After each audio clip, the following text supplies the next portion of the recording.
Hello everyone, welcome to our online learning platform जिसका नाम है लेट्स स्टडी इंडिया। तो आज हम एक नए टेरिडोफाइट के बारे में स्टडी करने वाले हैं जिसका नाम है स्फिनोफिलम। स्फिनोफिलम जो है एक फॉसिल टेरिडोफाइट है। तो इसके बारे में हम डिटेल में जाएंगे, इसके स्ट्रक्चर, इसके प्लांट बॉडी के बारे में पढ़ेंगे, इसके जो बाकी कैरेक्टरिस्टिक्स है वो सब कुछ पढ़ेंगे। फॉसिल प्लांट क्या होते हैं सबसे पहले ये देख लेते हैं। फॉसिल प्लांट वो प्लांट होते हैं जो कि बहुत साल पहले या कुछ साल पहले एग्जिस्ट कर रहे थे, बट प्रेजेंट सिचुएशन में वो प्लांट अभी एग्जिस्ट नहीं कर रहे हैं, बट उसके कुछ प्लांट पार्ट जो है वो हमारे पास अवेलेबल है।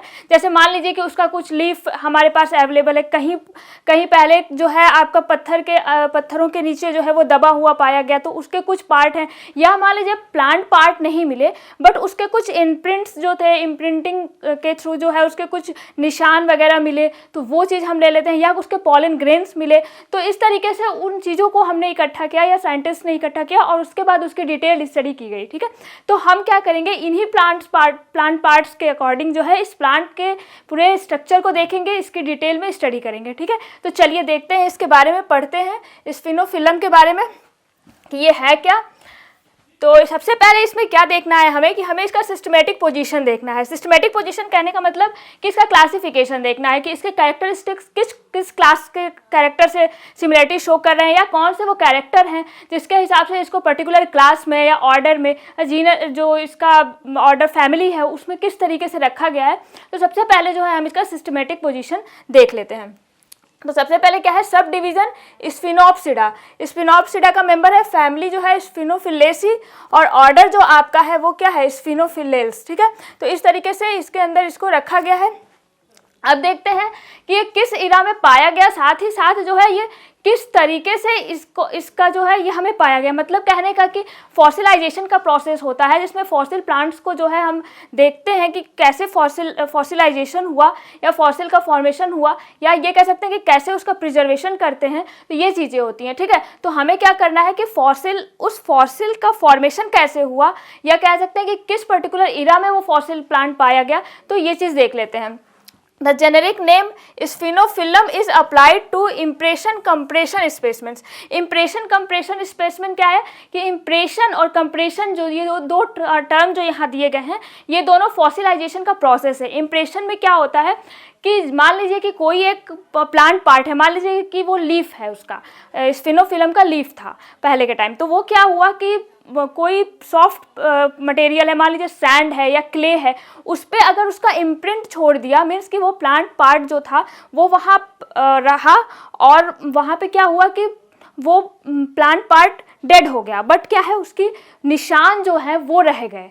ठीक है, मतलब उसका एक आउटलाइन स्ट्रक्चर ये सब चीज़ें रह गई, और वहाँ कुछ मटेरियल जो है ऑर्गेनिक मटेरियल या कुछ ऐसे भी इम्प्रिंटिंग लाइक स्ट्रक्चर शो कर दिया, तो इसको बोलते हैं इम्प्रेशन।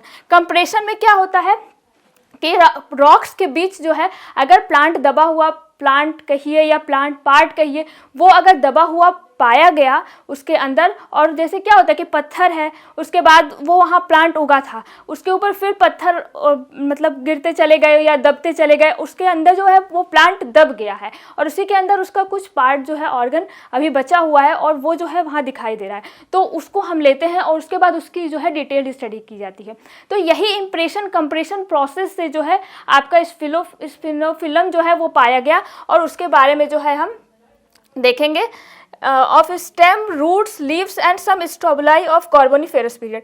कार्बोनिफेरस पीरियड जो है एक पर्टिकुलर पीरियड, जो आप जो पीरियड पूरा देखते हैं, एरा देखते हैं, तो उसमें एक पर्टिकुलर पीरियड जो कार्बोनिफेरस पीरियड था उसमें जो है आपका इसके रूट, स्टेम और बाकी जो लीफ ये सब पार्ट जो थे वो मिले। इम्प्रेशन कंप्रेशन प्रोसेस के थ्रू जो है इस फॉसिलाइजेशन का जो प्रोसेस था उसके थ्रू जो है आपका ये फॉसिल प्लांट का जो है हमें मिला, और उसके बारे में फिर हम स्टडी करेंगे। ये है आपका प्लांट, कुछ इस तरीके का स्ट्रक्चर शो करता है। आपका जो ये स्फिनोफिलम है इसकी प्लांट बॉडी कुछ इस तरीके की होती है। ठीक है, इस तरीके का स्ट्रक्चर शो करता है। यहाँ जो है आपका ब्रांचिंग होती है, जब मेन आपका स्टेम है इस पे लीफ जो है वोल्ड लीव्स पाए जाते हैं, एक पर्टिकुलर रिंग जो है सेंट्रल रीजन है उसके चारों तरफ रिंग के फॉर्म में लीव्स प्रेजेंट होते हैं, ब्रांचेस पाई जाती हैं। इस तरीके से। और इन ब्रांचेस पे भी फिर जो है लीफ पाए जाते हैं। स्ट्रोबिलाई है, स्ट्रोबिलाई क्या होता है कि जो स्पोर्स को बियर करता है या जो है आपका सेक्सुअल रिप्रोडक्शन में या रिप्रोडक्शन के प्रोसेस में जो है इन्वॉल्व होता है मेनली, तो ये स्पोर बियरिंग ऑर्गन है। तो ये सब चीज़ें जो है आपको यहाँ देखने को मिल रही हैं। कई तरह से लीफ का अरेंजमेंट यहाँ इस पर्टिकुलर जो इस जीनस है उसके कई सारे स्पीसीज में कई तरह का लीफ अरेंजमेंट पाया जाता है। यानी लीफ जो है आपको कई तरीके से देखने को मिलेंगी। कुछ इस तरीके से अलग अलग जो आपके इसके स्पीसीज है उसके अंदर लीफ का अरेंजमेंट जो है कुछ कुछ जो है अलग अलग तरीके से देखने को मिलेगा। ये इरा दिखा रहा है, प्लस कुछ जो है आपकी स्फिनोफिलम की स्पीसीज हैं उनके बारे में दिखा रहा है कि किस पीरियड में, किस इरा में, किस टाइम पे कौन सी स्पीसीज पाई गई। साथ ही साथ कार्बोनिफेरस पीरियड में जो है मेनली ये सारे जो प्लांट है या स्फिनोफिलम जो है इसके सारे स्पीसीज मेनली उस टाइम में पाए गए। ठीक है, अब जो है हमें देखना है इसकी मेन चीज़ जो है वो क्या है, इसकी स्पोरोफिटिक प्लांट बॉडी, मीन्स की इसकी मेन प्लांट बॉडी। आप जानते हैं कि टेरिडोफाइट्स की मेन प्लांट बॉडी कैसी होती है, स्पोरोफिटिक होती है। स्पोरोफिटिक दैट मीन्स कि वो 2n स्टेज में होते हैं, मीन्स डिप्लॉयड कंडीशन में होते हैं। जैसे एंजियोस्पर्मिक प्लांट्स को आप देखते हैं ना, इनकी प्लांट बॉडी कैसी होती है, डिप्लॉयड होती है। बट अगर आप उनको ब्रायोफाइट्स को देखें तो उनकी मेन प्लांट बॉडी कैसी होती है, वो गैमेटोफिटिक होती है, मीन्स हैप्लॉयड कंडीशन में उनकी मेन प्लांट बॉडी पाई जाती है। तो यहाँ टेरिडोफाइट्स की क्या है, मेन प्लांट बॉडी स्पोरोफिटिक है। उसी स्पोरोफिटिक प्लांट बॉडी का डिटेल में स्टडी करना है, internal structure as well as हमें क्या देखना है उसका एक्सटर्नल स्ट्रक्चर। तो सबसे पहले हम क्या देखते हैं, एक्सटर्नल स्ट्रक्चर को देखते हैं कि बाहर से देखने में वो पर्टिकुलर प्लांट जो है वो किस तरीके का दिखाई देता है, किस तरीके का उसका लीफ है, कैसा स्टेम है, कैसा रूट है, या जो कुछ भी उसका ऑर्गेनाइजेशन है प्लांट का वो कैसा स्ट्रक्चर शो कर रहा है। ठीक है, तो सबसे पहले हमें क्या देखना है, एक्सटर्नल मॉर्फोलॉजी।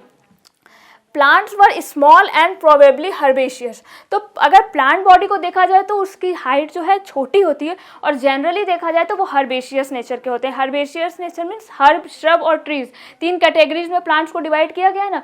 तो हर्ब क्या होते हैं कि जो कि जिनकी साइज बहुत छोटी होती है, स्टेम क्या होता है, बहुत पतला होता है, वो वुडी नहीं होते हैं, ग्रीन स्टेम ही होता है और पतले स्टेम होते हैं और ज़मीन के जो है वो काफ़ी पास पाए जाते हैं, मीन्स आपका जो अर्थ सरफेस है उसके काफ़ी नियर रीजन में ही वो पाए जाते हैं। तो इस तरीके से इनकी प्लांट बॉडी जो है आपकी कुछ हर्ब लाइक स्ट्रक्चर शो करते हैं, मीन्स हर्बेशियस प्लांट बॉडी होती है।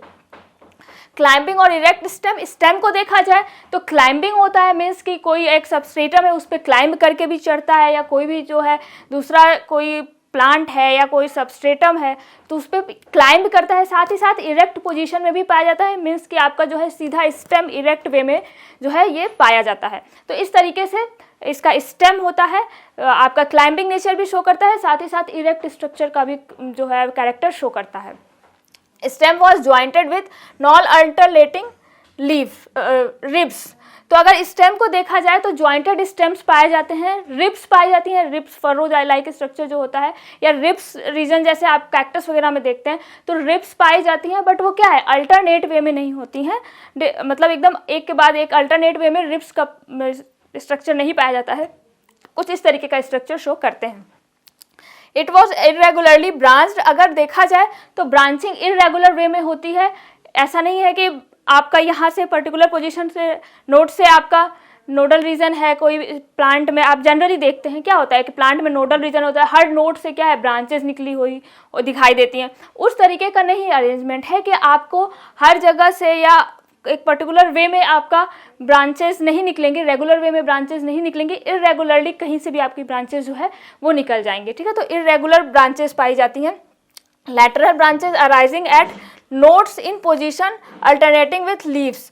तो अगर आप देखें कि लेटरल ब्रांचेस निकलती हैं, जो साइड से ब्रांचेस निकलती है लेटरल साइड में, एक तो मेन स्टेम होता है, मेन एक्सिस होता है, उसके साइड से जो ब्रांचेस निकलती हैं उनको क्या बोलते हैं, वो होती हैं लेटरल ब्रांचेस। तो ये लेटरल ब्रांचेस जो होती हैं वो जनरली आपको नोड जो होता है, नोडल रीजन जो होता है वहाँ से निकलती हैं, और जो लीव्स है उसके साथ जो है अल्टरनेट वे में ये ब्रांचेस निकली हुई दिखाई देती हैं। अब जब आप इसके डायग्राम को देखेंगे तो वहाँ आपको क्लियर हो जाएगा ये चीज़ें। Sometime the branches were dichotomous, तो कभी कभी देखा जाता है तो डाइकोटोमस ब्रांचिंग पाई जाती है, डाइकोटोमस ब्रांचिंग क्या होती है, आप आई थिंक राहायनिया में डिटेल में देखे हैं, साथ ही साथ आपने टीलोम थियरी का कॉन्सेप्ट देखा है, तो वहाँ पे भी आपने क्या है डाइकोटोमस ब्रांचिंग को देखा है। तो डाइकोटोमस ब्रांचिंग यहाँ पाई जाती है। क्या होता है डाइकोटोमस ब्रांचिंग में कि मान लीजिए एक ये स्टेम है, इसका जो एपिकल रीजन है, ये स्टेम का एपेक्स रीजन है या कह सकते हैं एपिकल रीजन है, ये जो है जब दो फॉक लाइक स्ट्रक्चर में इसका ब्रांच का डेवलपमेंट हो जाता है, तो इस तरीके के ब्रांचिंग को क्या बोलते हैं डाइकोटोमस ब्रांचिंग।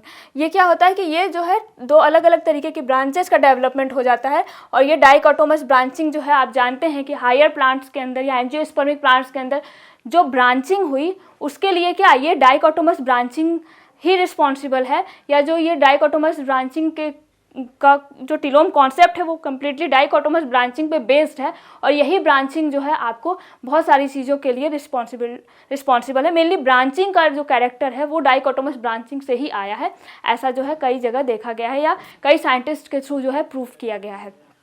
ठीक है, तो इस तरीके से डाइकोटोमस ब्रांचिंग भी यहाँ पे देखने को मिलेगी। रूट्स को अगर देखा जाए तो एडवेंटिशियस रूट प्रेजेंट होती हैं अलॉन्ग इंटरनोड्स के साथ साथ ही ये निकलती हैं।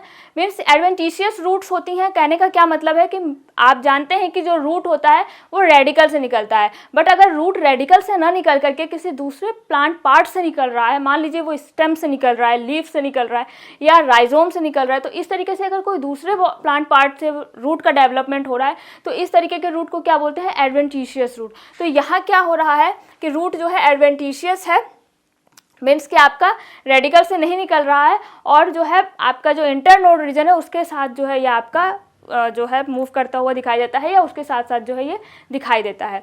दे were rarely produced on lateral branches. अगर रूट्स को देखा जाए तो लेटरल ब्रांचेस जो हैं उस पर कम ही दिखाई देती हैं। मीन्स आप जानते हैं कि जो इसका प्लांट बॉडी क्या है, मेन स्ट्रक्चर एक्सिस है, और उसके साथ साथ साइड से आपका नोडल रीजन से क्या निकल रही थी, आपकी लेटरल ब्रांचेस निकल रही थी। तो वो लेटरल ब्रांचेस से रूट आप कह सकते हैं, या रूट लाइक स्ट्रक्चर जो भी रूट निकल रहा है वो वहाँ से नहीं निकलता है, जो मेन प्लांट है, मेन एक्सिस है, वहीं से जो है रूट का डेवलपमेंट हो रहा है।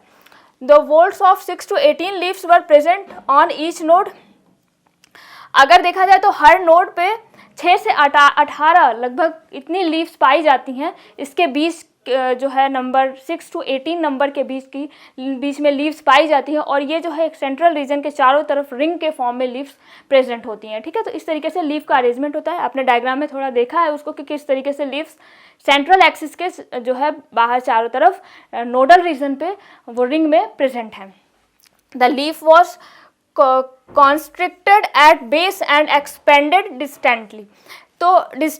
तो अगर देखा जाए लीव्स को, तो जो बेस है लीफ का, मान लीजिए ये लीफ है, ये लीफ है मान लीजिए, ठीक है, तो इसका जो बेस है यहाँ बेसल रीजन जो है यहाँ कॉन्स्ट्रिक्ट करते हैं, मीन्स थोड़ा सा ऐसे कॉम्पैक्ट हो जाते हैं, और जबकि जो बाहर की तरफ जाते हैं तो ये जो है थोड़ा कुछ इस तरीके से डिस्टल रीजन पे एक्सपेंड कर जाते हैं, मीन्स थोड़ा सा जो है क्या करते हैं फैल जाते हैं। तो लीफ का स्ट्रक्चर कुछ इस तरीके का होता है, कुछ ऐसा जो है स्ट्रक्चर ये शो करते हैं। It was supplied by single trace that dichotomized within the lamina. अगर देखा जाए लीफ को तो एक ही ट्रेस होता है। ट्रेस क्या होता है कि जो स्टेम होता है लीफ वहाँ अटैच होती है, तो लीफ जब वहाँ से रिमूव आउट होती है या फॉल आउट हो जाती है, गिर जाती है, तो वहाँ एक एरिया छोड़ देती है, एक आप कह सकते हैं मार्क छोड़ देती है, उसको क्या बोलते हैं लीफ ट्रेस। तो यहाँ क्या होता है कि सिंगल ट्रेस दिखाई देता है, एक ही ट्रेस दिखाई देता है, और जो है जो लीफ होती है वो क्या होती है डाइकोटोमाइज होती है लैमिनार रीजन पे। मीन्स कह सकते हैं कि जो लैमिनार रीजन है, मान लीजिए ये लीफ है, ठीक है, आपका ये लीफ, इस लीफ को कंसीडर करिए, तो लैमिनार रीजन पे जा करके ये बाहर की तरफ जानते हैं ना आपके ये लीफ है मान लीजिए, तो इसके बाहर जो है ये पूरा लैमिनार रीजन होता है। ठीक है, तो जब आप बाहर की तरफ जैसे देखते हैं वहाँ पे जो है यहाँ ये बाहर का एरिया जैसे बाहर जाती है, यहाँ डाइकोटोमस नेचर शो करता है, डाइकोटोमाइज हो रही है ना यहाँ पे लीफ, दो जो है फॉक लाइक स्ट्रक्चर में ऐसे डेवलप हो रही है, तो लीफ का डाइकोटोमाइजेशन हो जा रहा है कहाँ, लैमिनर रीजन पे जाने पे। मीन्स बाहर के साइड जो है आपका लीफ के बाहर के एरिया पे जो है आपका लीफ डाइकोटोमाइज हो जा रहा है। Leaves were less than 2 centimetre in length and showed a wide range of form. अगर लेंथ को देखा जाए तो जो है ये लगभग 2 सेंटीमीटर की लेंथ होती है। लेंथ बहुत ज़्यादा नहीं है, बट क्या है कि फॉर्म बहुत तरह से, मीन्स कि आपने लीफ में देखा ना कि कितने स्पीसीज जो थे, अभी आपने 3 स्पीसीज को देखा, उसमें 3 तरह के लीव्स हैं। मीन्स कह सकते हैं कि फॉर्म ऑफ लीफ जो है कई सारे हैं, लीव्स के फॉर्म वेरी कर रहे हैं, बट क्या चीज़ है कि आपका लेंथ जो है आपकी लीफ का वो कम है, मतलब छोटा है। The anatomy of leaf suggested mesomorphic to xeromorphic nature. अगर एनाटॉमिकल वे में देखा जाए, दैट मीन्स कि आप इसके इंटरनल स्ट्रक्चर को देखें, तो अगर कट करके उसके इंटरनल स्ट्रक्चर को देखें, आप उसका जो है जाइलम, फ्लोएम या वैस्कुलर बंडल कह सकते हैं, साथ ही साथ आप जो है उसके कॉर्टेक्स रीजन है, एपिडर्मिस है, दैट मीन्स कि आप उसके इंटरनल स्ट्रक्चर को देखें तो वो कुछ कैरेक्टर जो है मीजोमॉर्फिक टू जीरोमॉर्फिक नेचर का कैरेक्टर शो करता है। मीजोमॉर्फिक मीन्स कह सकते हैं कि ऐसा कैरेक्टर शो करेगा, ऐसे जो लीफ है मान लीजिए वो ऐसा कैरेक्टर शो करेगा जो आपका एकदम वाटर में एरिया में जो लीफ पाई जाती हैं उससे कम हो, बट जेरिक एरिया जो में पाई जाती हैं उसके साथ, मतलब कह सकते हैं कि जो लीफ है उसमें दोनों ही का कैरेक्टर पाया जाएगा। वाटर एरिया के जो लीफ पाए जाते हैं उनमें जो कैरेक्टरिस्टिक्स पाई जाएगी, साथ ही साथ जो आपके जेरिक कंडीशन में, रेगिस्तान वाले कंडीशन में का लीफ का जो कैरेक्टर होता है वो भी पाया जाएगा। तो मतलब इन दोनों के इंटरमीडिएट कैरेक्टर शो करेगा। तो इस तरीके का जो लीफ होता है उसको मीजोमॉर्फिक लीफ कहते हैं, ठीक है। जैसे निम्फिया है, निम्फिया क्या है, मीजोमॉर्फिक कैरेक्टर शो करता है। ना तो इसको बहुत ज़्यादा पानी चाहिए और ना ही एकदम जेरिक कंडीशन चाहिए, उनके इंटरमीडिएट कंडीशन ये कैरेक्टर शो करता है इसका लीफ। जीरोमॉर्फिक नेचर होता है, दैट मीन्स कि आपका जो है एकदम ड्राई कंडीशन, ड्राई हैबिटेट में जो पाए जा रहे हैं या जो जेरिक कंडीशन में पाए जा रहे हैं, तो उनके लीफ में जो कैरेक्टर हो रहा है, पाया जा रहा है, वो कैरेक्टर जो है वो क्या होता है, जीरोमॉर्फिक कैरेक्टर होता है। तो जो लीफ का जो स्ट्रक्चर पाया जा रहा है, लीफ का स्ट्रक्चर किसके अकॉर्डिंग पाया जा रहा है, उस पर्टिकुलर एरिया या उस पर्टिकुलर कंडीशन के अकॉर्डिंग पाया जा रहा है। मतलब उस पर्टिकुलर कंडीशन में रहने के लिए, अडॉप्ट करने के लिए उसमें कुछ स्ट्रक्चर अलग से पाए जा रहे हैं या उनमें कुछ ऐसा चेंजेस पाए जा रहे हैं उसके स्ट्रक्चर में कि वो पर्टिकुलर कंडीशन में जो है अपने आप को सर्वाइव करे, या उस पर्टिकुलर कंडीशन में या पर्टिकुलर नेचर में रहने के लिए लीफ के अंदर जो है एडॉप्टेशन पाया जा रहा है। तो इस तरीके से जेरिक कंडीशन में जो लीव्स पाई जाती हैं उनमें कुछ अलग चीज़ें देखने को मिलती हैं। आपका जो हाइड्रोफिटिक नेचर में या हाइड्रोफिटिक कंडीशन में जो पाए जाते हैं लीव्स, उनमें कुछ अलग कैरेक्टर शो करते हैं। तो ये जो है मीजोमॉर्फिक और जीरोमॉर्फिक दोनों ही जो है आपका, दोनों के बीच का कैरेक्टर या दोनों ही कैरेक्टर जो है ये शो करते हैं इनके लीव्स। तो कुछ इस तरीके का स्ट्रक्चर होता है। अगर आप इसके स्ट्रक्चर को देखें तो आपने प्लांट बॉडी को पहले देख चुका है। इस तरीके का मेन एक्सिस है, साथ ही साथ लेटरल ब्रांचेस आपको देखने को मिल रही है। नोडल रीजन से जो है लेटरल ब्रांचेस दिखाई देती हैं। स्ट्रोबिलाई है जो क्या है, स्पोर्स को बियर किया है। लीव्स को अगर देखा जाए तो डाइकोटोमस ब्रांचिंग देखने को मिल रही है। कुछ इस तरीके से लीव्स जो है आपके देखने को मिल रहे हैं। वेरी करता है फॉर्म, कई फॉर्म में लीफ प्रेजेंट होती है। ये जो है कुछ कैरेक्टर ये शो करते हैं। अब जो है इंटरनल स्ट्रक्चर देखना है, दैट मीन्स हम टीएस कट करके अब इसके इंटरनल स्ट्रक्चर को देखते हैं कि आपका जो मेन स्टेम है उसका इंटरनल स्ट्रक्चर कैसा है, साथ ही साथ आपका अगर लीफ है तो उसका इंटरनल स्ट्रक्चर किस तरीके का है। तो चलिए देखते हैं इंटरनल स्ट्रक्चर। स्टेम्स वर प्रोटोस्टिलिक। तो स्टेम क्या है, अगर स्टेम को देखा जाए तो यहाँ प्रोटोस्टिलिक कंडीशन पाई जा रही है, सिंपलेस्ट स्टील पाया जा रहा है। प्रोटोस्टिलिक कंडीशन में क्या है कि central core of xylem is surrounded by phloem. ये आप आई थिंक जो स्टीलर इवोल्यूशन ऑफ स्टील पढ़ा उसमें आपने इसको देखा कि आपका जो है प्रोटोस्टिल जो क्या होता है वो सिंपलेस्ट फॉर्म ऑफ स्टील होता है। तो सेंट्रल रीजन आपका जाइलम है, जाइलम कोर है और उसके चारों तरफ फ्लोएम है।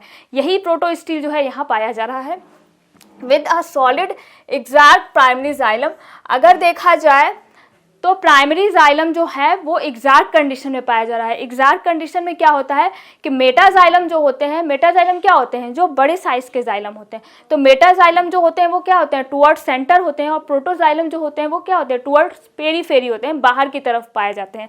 तो इस तरीके का अरेंजमेंट अगर है तो उसको क्या बोलते हैं, एग्जैक्ट कंडीशन। इसके अपोजिट कंडीशन पाई जाती है जिसको क्या बोलते हैं, इनडार्क कंडीशन। इनडार्क कंडीशन में क्या होता है कि प्रोटोजाइलम कहाँ होता है, टुवर्ड्स सेंटर, और मेटाजाइलम कहाँ होता है, टुवर्ड्स पेरीफेरी। तो यहाँ अगर स्टेम के केस में देखा जाए तो यहाँ क्या पाया जा रहा है, एग्जैक्ट कंडीशन पाया जा रहा है।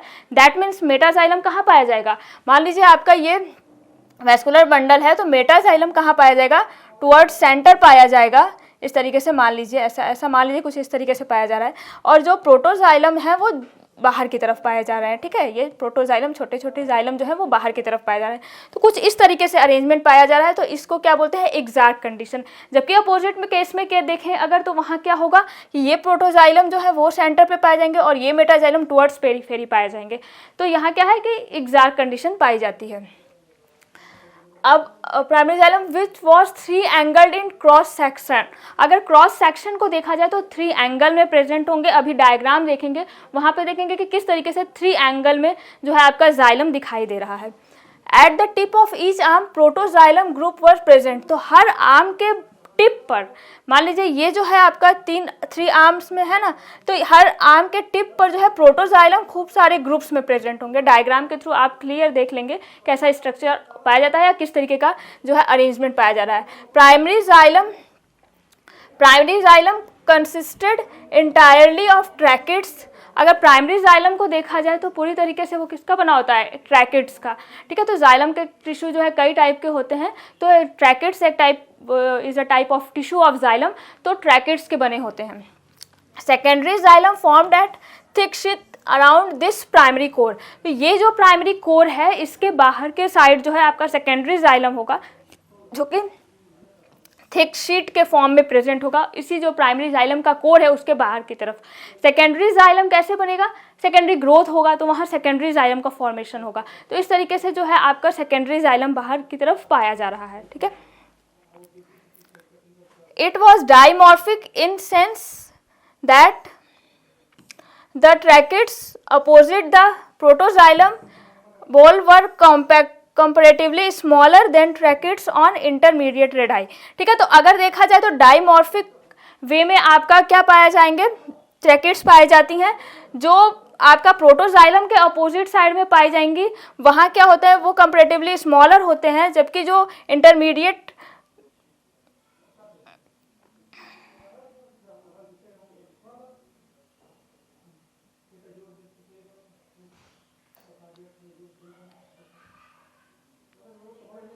It was dimorphic in sense that the tracheids opposite the protoxylem ball were comparatively smaller than tracheids on intermediate radii. तो जो अगर इंटरमीडिएट रेडाई पे जो ट्रैकेट्स पाई जा रही हैं उसके कंपैरिजन में जो आपके प्रोटोजाइलम के अपोजिट रीजन में पाई जा रही हैं ट्रैकेट्स, वो जो है वो कंपैरेटिवली छोटी होती हैं। डायग्राम के थ्रू आप इसको देखेंगे कैसे होती हैं।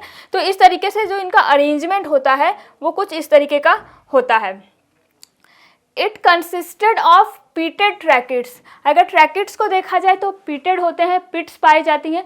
पिट्स क्या होती हैं कि जो आपका वाटर वगैरह के कंडक्शन या मिनरल के कंडक्शन में रोल प्ले करती हैं, ये पिट्स पाई जाती हैं और इन पिट्स के थ्रू ही आपका वाटर का मूवमेंट होता है। तो ट्रैकेट्स में क्या होते हैं, ये पिट्स पाई जाती हैं। आपका पिट्स भी देखेंगे आप कई तरीके से पाई जाती हैं। तो यही पिट जो है कंडक्शन के लिए रिस्पॉन्सिबल होती हैं। एंड इंटरवेनिंग पैरेन्काइमा, और साथ ही साथ वहाँ बीच में जो है इंटरवेनिंग पैरेन्काइमा पाई जाती है। जाइलम की एक टाइप ऑफ टिश्यू होती है parenchyma tissue. Usually the pitting was of multiseriate border type. अब क्या है कि जो पिटिंग है मीन्स जो पिट्स पाए जा रहे हैं वो क्या है, मल्टीसीरियट होते हैं, कई रोज में प्रेजेंट होते हैं और साथ ही साथ क्या होते हैं, वो बॉर्डर्ड पिट होते हैं। मीन्स कि वो जो आपका पिट है उसके चारों तरफ क्या होता है, बॉर्डर पाया जाता है, या कह सकते हैं कि थिकनिंग पाई जाती है या लेयर पाई जाती है। तो इस तरीके से बॉर्डर्ड पिट पाए जाते हैं यहाँ पे। प्रेजेंट ऑन लेटरल वॉल, ये क्या है, पिट्स जो है लेटरल वॉल्स पे प्रेजेंट होती है।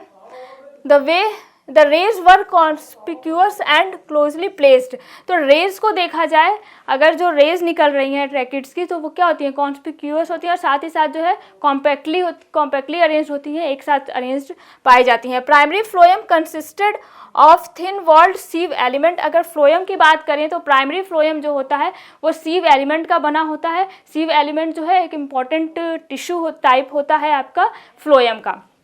सीव cells were axially elongated with horizontal to slightly tapered at water, ठीक है। तो सीव सेल्स का कुछ इस तरीके का स्ट्रक्चर होता है कि जो वो क्या होते हैं, एक्सिलरी जो है इलोंगेटेड होती हैं। तो ऐसा कुछ स्ट्रक्चर आपको इसका देखने को मिलता है। Sieve elements were of relatively small diameter in the area opposite to the protoxylem arm. तो प्रोटोजाइलम आर्म्स जो हैं आपके उसके अपोजिट रीजन पे अगर देखा जाए तो क्या होता है कि सीव एलिमेंट जो होते हैं वो थोड़े छोटे होते हैं, मीन्स कि सीव टिश्यू जो आपकी फ्लोएम की पाई जा रही हैं वो प्रोटोजाइलम जो है उसके बाहर के एरिया में अगर देखा जाए, उसके अपोजिट रीजन में देखा जाए, तो वहाँ पे जो है ये सीव सेल्स थोड़ी साइज में छोटी होती हैं। तो ये मतलब इनका अरेंजमेंट है, कहीं आपको कुछ छोटा दिखाई, कोई छोटे छोटे दिखाई दे रहे हैं सेल्स, कहीं आपके जो है कुछ सेल्स बड़ी दिखाई दे रही हैं, तो इनका इस तरीके से अरेंजमेंट हो रहा है आपकी सेल्स का। A massive cortex was present outside the steel. अगर स्टील, ये तो आपने स्टील देख लिया, दैट मीन्स कि जाइलम और फ्लोएम देख लिया। जाइलम फ्लोएम के बाहर क्या पाया जाता है, कॉर्टेक्स रीजन पाया जाता है। कॉर्टेक्स रीजन दैट मीन्स कि आपका ग्राउंड टिश्यू पाया जाता है। तो ये जो आपका कॉर्टेक्स है वो कहाँ मैसिव वे में पाया जाता है, ज़्यादा अमाउंट में, ज़्यादा एरिया को कवर करते हुए आपका कॉर्टेक्स पाया जाता है स्टील के बाहर के side. That was in part sclerenchymatous, और ये जो है स्क्लेरेनकाइमेटस टिश्यू का बना होता है, मीन्स के थिक वॉल्ड सेल्स पाई जाती हैं इसकी आपके कॉर्टेक्स की।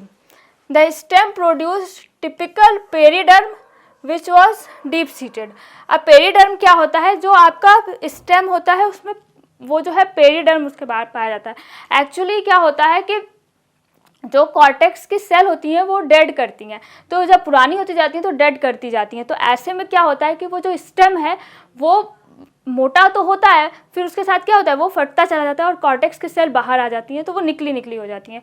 तो मतलब कह सकते हैं कि उसको स्टेम को फटने से बचने के लिए जो इसके बाहर की सेल होती हैं वो पूरा मोटा जो है पेरिडर्म का फॉर्मेशन करती हैं, या कह सकते हैं आपकी जो एपिडर्मिस होता है वो पेरिडर्म का फॉर्मेशन कर लेता है, मोटा एक लेयर का फॉर्मेशन कर लेता है। या आप कह सकते हैं कि जो आपका एपिडर्मिस रीजन है या जो आपका प्लांट है उसके बाहर का रीजन जो है वो जो है एक मोटा जो है स्ट्रक्चर का डेवलपमेंट कर लेता है, जिससे कि प्लांट को प्रोटेक्ट हो, प्लांट का प्रोटेक्शन हो, ठीक है, प्लांट प्रोटेक्टेड रहे। तो यही एपिडर्मिस जो है मॉडिफाई होता है, या आप कह सकते हैं कि जो बाहर का रीजन है आपका स्टेम का वो मॉडिफाई होता है और वो क्या करता है, वो पूरा चारों तरफ पेरिडर्म का फॉर्मेशन कर लेता है। मेनली पेरिडर्म क्या करता है कि ये प्रोटेक्शन का काम करता है, जो स्टेम के अंदर के टिश्यूज़ हैं उनको प्रोटेक्ट करने का काम करता है। क्योंकि अगर पेरिडर्म नहीं है और आपका सेकेंडरी ग्रोथ होता जा रहा है तो ऐसे में क्या होगा कि वो स्टेम के सेल्स जो है मोटे होते जाएंगे, मतलब आपका स्टेम मोटा होता जाएगा और वो सेल्स जो है आपके डिवाइड करती जाएंगी, जितना डिवाइड करेंगे सेल्स बाहर आती जाएंगी, तो एपिडर्मिस को ब्रेक करके वो बाहर आ जाएंगे। तो ऐसे में उस चीज़ को बचाने के लिए आपका एपिडर्मिस या बाहर के जो सेल्स हैं वो एक थिक लेयर का या थिक सेल की कवरिंग का फॉर्मेशन कर लेता है, जिसको क्या बोलते हैं, पेरिडर्म बोलते हैं। which was deep seated in origin and thus result in eventual loss of external primary tissue। तो वही चीज़ है कि जो प्राइमरी एक्सटर्नल टिश्यू है उनको बचाने के लिए इस तरीके से पेरिडर्म का फॉर्मेशन हो जाता है यहाँ पे। तो आपको बहुत सारे प्लांट्स में पेरिडर्म देखने को मिलेगा। इसके स्ट्रक्चर को अगर कंसिडर किया जाए, दैट मीन्स कि आपके स्टेम के स्ट्रक्चर को कंसिडर किया जाए तो वो कुछ इस तरीके का स्ट्रक्चर है। ये आपका क्या है, स्टील है, मीन्स जाइलम और फ्लोएम किस तरीके से ऑर्गेनाइज है इसको देख लेते हैं। आप देख पा रहे हैं कि सेंट्रल रीजन में आपको जो है आपका इस तरीके से जाइलम है, ये प्राइमरी जाइलम है आपका। अगर आप देखें तो प्राइमरी जाइलम ये है प्राइमरी जाइलम, ठीक है। मेटाजाइलम कहाँ पाए जा रहे हैं, टुवर्ड्स सेंटर पाए जा रहे हैं। प्रोटोजाइलम कहाँ पाए जा रहे हैं, टुवर्ड्स पेरीफेरी पाए जा रहे हैं, ठीक है। तो कुछ इस तरीके का अरेंजमेंट आपको दिखाई दे रहा है, ठीक। अब यहाँ जो है ये सेकेंडरी ग्रोथ हुआ है। जब सेकेंडरी ग्रोथ हुआ है तो ये देखिए इंटरफेसिकुलर सेकेंडरी जाइलम, ये सेकेंडरी जाइलम बने हैं, ठीक है। ये सारे सेकेंडरी जाइलम बने हैं इस तरीके से, ये क्या है, सेकेंडरी जाइलम है। इसके साथ ही साथ आपको जो है ये आपका जो सेकेंडरी जाइलम इस तरीके से दिखाई दे रहे हैं, साथ ही साथ आपको यहाँ पे क्या दिखाई देंगे, फ्लोएम दिखाई देगा, ठीक है। तो इस तरीके से आपका यहाँ फ्लोएम है ये। तो जाइलम और फ्लोएम का कुछ इस तरीके से कॉम्पैक्ट अरेंजमेंट दिखाई दे रहा है, कितना कॉम्पैक्टली सेल्स पाए जा रहे हैं। सेकेंडरी ग्रोथ हो रहा है तो आपका जो है इस तरीके से सेकेंडरी ग्रोथ हो रहा है, और आपका जो है प्राइमरी जो आपके जाइलम है वो कुछ इस तरीके से अरेंज है, और सेकेंडरी जाइलम जो है वो कुछ इस तरीके से अरेंज है। तो जाइलम का जो अरेंजमेंट कई तरीके से देखने को मिल रहा है अलग अलग। सेकेंडरी ग्रोथ के बाद जाइलम कैसे दिख रहा है, कुछ इस तरीके से, और प्राइमरी जाइलम जो है वो कुछ इस तरीके से अरेंज दिखाई दे रहा है, ठीक है। अब हम अगर लीफ को देखा जाए तो लीफ का स्ट्रक्चर कुछ इस तरीके का होता है, ठीक है। यहाँ जो है बाहर की तरफ एपिडर्मिस पाया जा रहा है और स्क्लेरन काइमेटर जो है आपका जो मीजोफिल सेल्स पाई जाती हैं वो आपकी स्क्लेरन काइमेटर्स होती हैं, और बीच में सेंट्रल रीजन पे क्या होता है, आपका वैस्कुलर बंडल होता है, ठीक है। तो अब लीफ के बारे में हम देखेंगे। अभी आपने स्ट्रक्चर देखा, the structure of leaf shows mesomorphic to xeromorphic feature. आप जान रहे हैं कि मीजोमॉर्फिक से जीरोमॉर्फिक फीचर जो है आपकी लीव्स शो करती हैं। Although this plant occurred with in the cold swamp, but जो है क्या कहाँ पाई जाती है, ये प्लांट जो है कोल्ड स्वैम्प रीजन पे, स्वैम्पी रीजन पे पाई जाती है, मीन्स वेटलैंड्स पे पाई जाती हैं। बट कैरेक्टर ये कैसा शो कर रही है, mesomorphic to xeromorphic character show कर रहे हैं। The chlorenchyma was reduced and the dermal and hypodermal tissue were sclerenchymatous. तो क्लोरेनकाइमेटर सेल्स पाई नहीं जा रही हैं, बहुत कम पाई जा रही हैं, रिड्यूस्ड वे में पाई जा रही हैं। क्लोरेनकाइमेटर सेल्स क्या होती हैं, जो क्लोरोफिल बियर करती हैं और जो फोटोसिंथेसिस का काम करती हैं, दैट मीन्स कि फूड के फॉर्मेशन या फूड के प्रोडक्शन का काम करती हैं, वो काफ़ी रिड्यूस्ड हैं, बहुत कम अमाउंट में पाई जा रही हैं। और जो है आपका स्क्लेरेनकाइमेटस टिश्यू जो है वो पाई जा रही हैं, ठीक है। Sphenophyllum is an important taxon of Palaeozoic flora. अगर देखा जाए तो स्फेनोफिलम जो है पैलियोजोइक फ्लोरा का जो है एक इम्पॉर्टेंट टैक्सा है, या वो इस पैलियोजोइक एरा में पाया जाता था।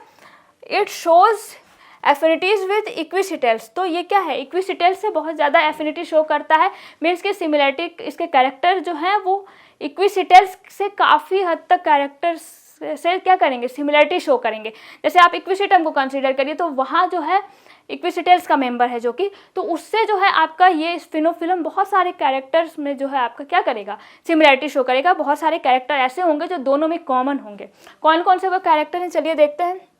ज्वाइंटेज रिज्ड स्टेम, यहाँ भी आपको देख रहे थे आपके रिज्ड स्टेम पाया जा रहा था। इक्विसिटम के केस में भी आप देखेंगे तो वहाँ क्या होता है, रिज्ड स्टेम पाया जाता है। वोल्ड लीव्स पाई जा रही थी, मीन सेंट्रल रीजन के चारों तरफ रिंग के फॉर्म में लीव्स पाई जा रही हैं। दोनों ही केस में आपको देखने को मिलेगा, इक्विसिटम के केस में भी देखने को मिलेगा और साथ ही साथ आपको स्फेनोफिलम के केस में भी देखने को मिलेगा। अरेंजमेंट ऑफ स्पोरेंजिया का अरेंजमेंट जो है वो सिमिलर वे में होता है दोनों ही केस में, but differ from them in having broader more complex and trimerous plane of leaves. अब देखा जाए तो कुछ डिफरेंसेस भी हैं। क्या डिफरेंसेस हैं, वो क्या है कि ब्रॉडर होती हैं लीव्स जो होती हैं वो क्या होती हैं, ब्रॉडर होती हैं यहाँ पे, और इक्विसिटम में क्या होती है, निडल लाइक लीव्स पाई जाती हैं। तो ये क्या है, कैरेक्टर डिफर कर रहा है यहाँ पे। साथ ही साथ कॉम्प्लेक्स होती हैं leaves, trimerous plane of leaves होते हैं, सिंपल प्रोटोस्टिलिक सेंट्रल सिलेंडर पाया जाता है यहाँ पे आपका स्फेनोफिलम के केस में, जबकि इक्विसिटम के केस में क्या होता है, साइफिनोस्टिलिक कंडीशन पाया जाता है। तो इस तरीके से स्टील जो है अलग पाया जा रहा है।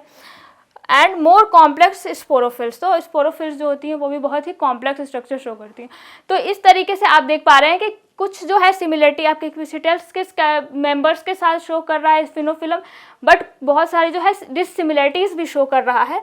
तो ये सारे कैरेक्टरिस्टिक्स जो है आपके पाए जा रहे हैं आपके स्फेनोफिलम के अंदर। तो आपने इसको देख लिया, इंटरनल स्ट्रक्चर देखा आपने, एक्सटर्नल स्ट्रक्चर देखा, साथ ही साथ आपने इसका जो है क्या देखा, सिस्टमेटिक पोजीशन देखा। तो स्फेनोफिलम के बारे में आपने डिटेल स्टडी कर लिया है। अब नेक्स्ट क्लास में हम कोई एक दूसरे टेरिडोफाइट को लेंगे और उसके बारे में हम उसकी डिटेल स्टडी करेंगे। तो आज के लिए बस इतना ही। आप सबका बहुत बहुत धन्यवाद। Thank you so much.